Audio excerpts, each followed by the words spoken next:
Baik, Assalamualaikum dan selamat sejahtera semua. Apa khabar anak-anak murid cikgu tahun 3? Harap semua sihat, semua sihat lah. Okay? Kekalkan dalam keadaan yang selamat, jaga kesihatan, selalu cuci tangan. Okay?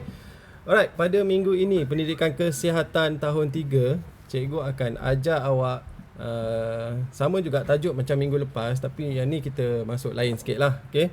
Macam minggu lepas cikgu cakap apa, cikgu ajar apa itu demam denggi, demam malaria kan. Alright. Okay, so pada minggu ini cikgu nak tengok, kita tengok apa dia lagi dalam yang ada dalam tajuk ini. Okay.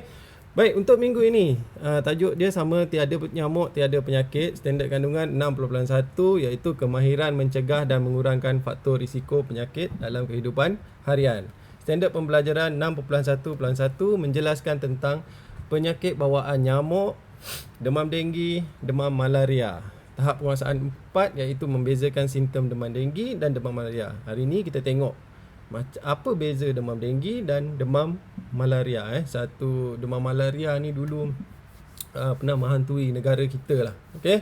Alright, jom kita pergi. Sebelum tu cikgu nak awak tengok dulu petikan berita daripada Astro Awani ini. Alright, okay, jom kita lihat. Baik, di Malaysia, malaria secara umumnya sudah terkawal dan hampir berjaya dihapuskan. Ia dikaitkan dengan kebanjiran warga asing, terutama pendatang tanpa izin yang masuk tanpa melalui pemeriksaan kesihatan dan kuarantin. Di samping itu, sebanyak 2,584 daripada 3,923 kes atau 66% penyakit malaria di negara ini pada 2014 dikesan berpunca daripada monyet atau zoonotik yang membabitkan paling banyak pesakit di Sabah, Sarawak dan Kelantan. Keadaan ini berlaku apabila nyamuk tiruk yang menggigit monyet mempunyai malaria dan nyamuk yang sama kemudian menggigit manusia.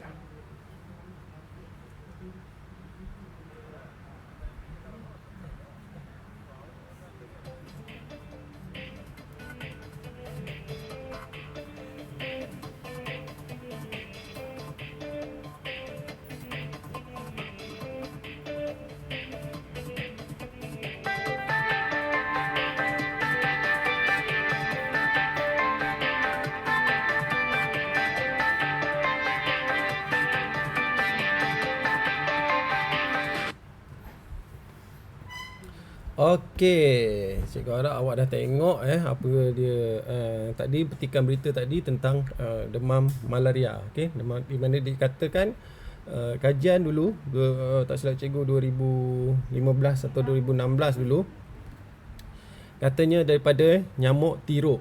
Okey, macam minggu lepas kita belajar nyamuk tiruk. Nyamuk tiruk ni dikatakan punca daripada dia gigit monyet yang ada malaria, kemudian dia nyamuk yang sama dia gigit manusia. Di situlah manusia dapatnya demam malaria. Okay. Alright. Okay, kita tengok simptom-simptom ataupun apa tanda-tanda demam malaria ni. Okay. Yang pertama, demam panas. Okay, awak demam panas, demam malaria ni, loya dan muntah. Awak rasa macam nak muntah, macam tu kan, nak muntah. Alright.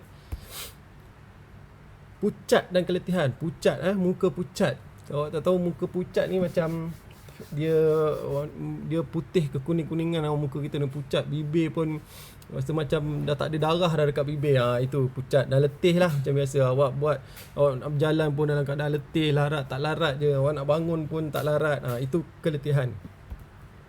Dan meracau ni macam ni, awak menjerit tiba kan, sakit dan menjerit, wah. Itu adalah meracau. Okey. Ini adalah simptom-simptom demam malaria kalau awak nak tahu. Okey, kalau ada simptom-simptom ni, jaga-jaga, awak kena pergi jumpa doktor. Alright. Okey, seterusnya kita tengok pula simptom demam denggi. Okey, yang pertama, demam panas. Sama juga macam demam malaria tadi, dia sakit kepala. Demam denggi ni dia sakit kepala dan sakit sendi. Sendi ni awak tahu tak? Sendi ni yang bahagian badan yang awak boleh gerakkan ni, pusing-pusing ni. Ni siku, okey, bahu, alright, pergelangan tangan ni. Lepas tu pinggang, lutut awak. Okey, itu adalah sendi-sendi. Okey, di bahagian sendi-sendi ni, pelipat-pelipat ni awak sakit sendi kan, macam aduh nak gerak pun tak boleh. Bukan tak boleh, boleh, tapi tak selesa ataupun sakit. Alright. Seterusnya, sakit tulang belakang. Ni sakit belakang ni. Di belakang awak ni. Aduh sakit. Sakit biji mata. Sakit biji mata dalam ni. Okey. Kemudian ruam. Okey. Dia bukan tumbuh lah. Dia timbul ruam-ruam, bintik-bintik merah. Itu dipanggil ruam. Di bahagian badan awak. Okey. Itu adalah simptom-simptom demam denggi. Kalau ada simptom-simptom tu, cepat-cepat pergi jumpa doktor. Alright. Okay, seterusnya kita lihat pula kitaran hidup seekor nyamuk. Okay, jom kita lihat kitaran hidup. Okay, kalau awak tengok tu, daripada telur, daripada atas tu, telur. Dia bermula dengan telur. Nyamuk dia bertelur. Okay, di dalam takungan air. Okay, dalam masa 1 hingga ke 2 hari, telur tu akan pecah menjadi jentik-jentik ataupun larva, jentik-jentik. Dalam masa 1 hingga 2 hari saja menjadi jentik-jentik. Kemudian daripada jentik-jentik 4 ke 5 hari dia akan jadi pupa. Kita panggil pupa, okey. 4 ke 5 hari dia akan jadi pupa. Kemudian dalam masa 1 ke 2 hari dia akan jadi nyamuk dewasa. Okey, nyamuk dewasa. Kalau kita lihat di sini, berapa hari sahaja kitaran nyamuk tu untuk jadi seekor nyamuk dewasa. Nyamuk dewasa ni yang dia boleh terbang, dia boleh gigit orang dan dia boleh sebarkan penyakit tu dekat orang-orang lain. Okey, kita tengok berapa hari. 2 hari, kita ambil yang paling lama 2 hari, 5 hari, 7 hari. 7 hari, 2 hari, 9 hari sahaja. Dalam masa 9 hari sahaja seekor nyamuk akan muncul. Akan ada nyamuk baru, okey. Awak bayangkan itu seekor, bayangkanlah berapa bilion nyamuk yang ada. Terutamanya dia akan bertelur di kawasan-kawasan yang ada takungan air. Sebab tu kita kena cek di kawasan-kawasan rumah kita, di kawasan sekolah sekalipun, kalau ada yang air bertakung tu, bersihkan, buang air bertakung tu supaya tidak ada nyamuk yang akan bertelur. Alright, okay, faham? Kalau tak faham, awak boleh ulang balik video cikgu ni, jangan risau. Okay, baik, seterusnya untuk latihan pada minggu ini, cikgu tak sediakan apa-apa template ataupun lembaran kerja yang akan cikgu bagi. Cumanya simple, senang sangat-sangat. Awak ambil pensel dan kertas kosong sahaja.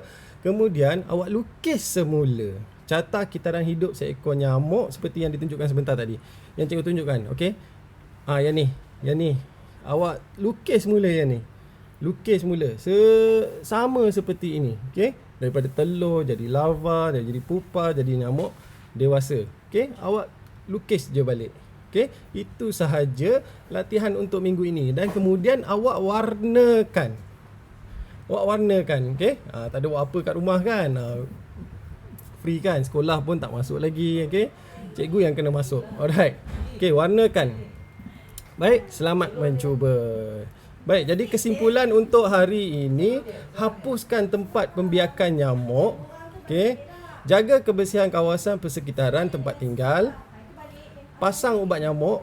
Ubat nyamuk awak tahu, ubat nyamuk ni dia macam dia yang awak bakar lingkaran tu kan, yang awak bakar ada asap tu. Yang tu satu jenis tu, ada jenis cair ada yang awak pasang dekat soket elektrik di rumah. Kemudian ada serbuk atau ubat titis yang dititiskan dalam takungan air. Okey, tu ubat nyamuk.